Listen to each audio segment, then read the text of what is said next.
Welcome to my channel Nagaparvathi. మన ఇడ్లీలోకి దోశల్లోకి కారపొడి చాలామంది ఇష్టపడతారు కదండి. అది సింపుల్గా ఎలా చేసుకోవాలి, ఇంకా పిల్లలు కూడా హాస్టల్ రూములు తీసుకొని ఉండడం, తర్వాత ఎంప్లాయీస్ ఉంటారు కదండి. ఉదయాన్నే చక్కగా మనం ఆఫీస్కి వెళ్ళిపోయేటప్పుడు ఒకవేళ ఆ రోజు కర్రీ లేదనుకోండి, ఇది ఇడ్లీలో కాదండి రైస్లో కూడా వేసుకొని తినచ్చు. కొంచెం నెయ్యి వేసుకొని తిన్నారనుకోండి, గాను నూనె కానీ చాలా బాగుంటుంది అన్నమాట.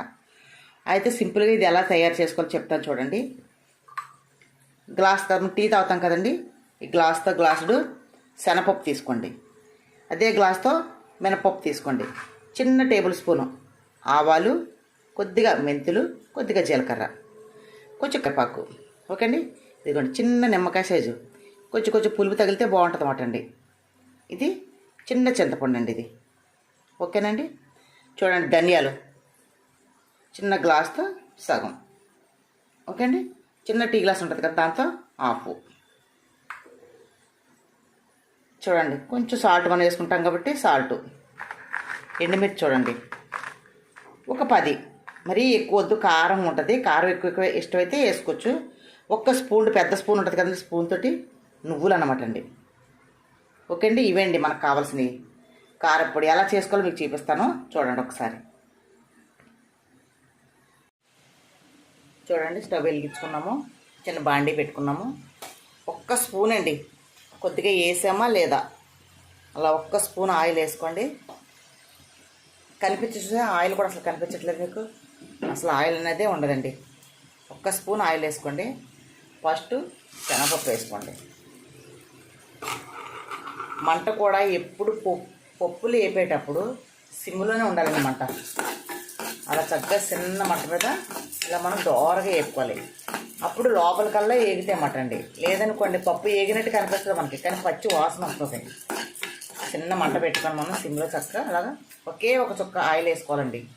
మినప్పప్పు శనగపప్పు కూడా సమానంగా వేసుకోవాలన్నమాట అండి. సమానంగా వేసుకుంటేనే బాగుంటుంది ఇందులో.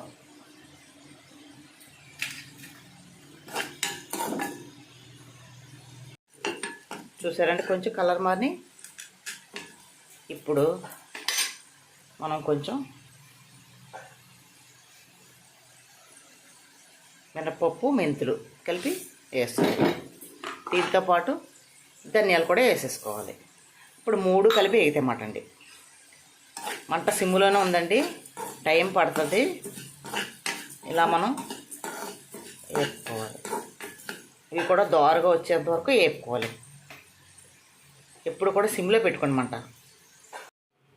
చూసారండి అన్నీ కలర్ మారిపోయినాయి కదా, చక్కగా వేగి.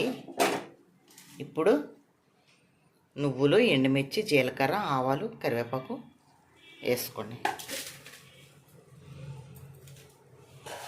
అన్నీ కలిపి ఒకసారి వేసుకోండి. ఎండుమిర్చి ఎప్పుడైనా కానీ ముక్కలు గిల్లుకొని వేసుకుంటే మనకి గింజలు ఉంటాయి కదండి, అవి కూడా వేగి మంచి వాసన వస్తుంది అన్నమాట. అన్నీ కలిపిలాగా వేపుకోవాలి. ముక్కలు గిల్లే వేసుకోవాలి ఎప్పుడు కూడా ఎండుమిర్చి. చూసారండి చక్కగా వేగిపోయి కలర్ చూసారా, చూడండి చక్కగా వేగిపోయి ఆయిల్ లేదు. ఓకే అండి. చింతపండు కూడా మనం ఇందులోనే వేసేసుకొని కొంచెం వేపేసాము. ఇప్పుడు తగినంత సాల్ట్ వేసుకొని చూపిస్తాను, ఎలా ఆడుకోవాలో చూపిస్తాను మీకు.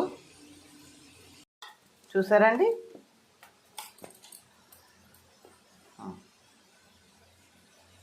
చక్కగా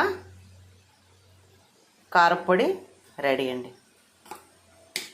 ఎర్రగా ఉంటుంది అంటారు చాలామంది, ఎక్కువ ఎండుమిరపకాయలు వేసేస్తారండి.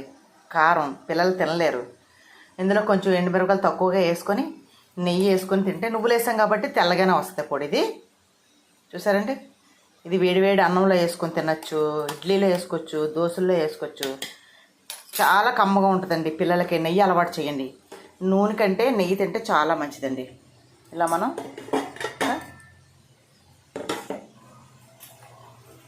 చూడండి ఎంత బాగుందో.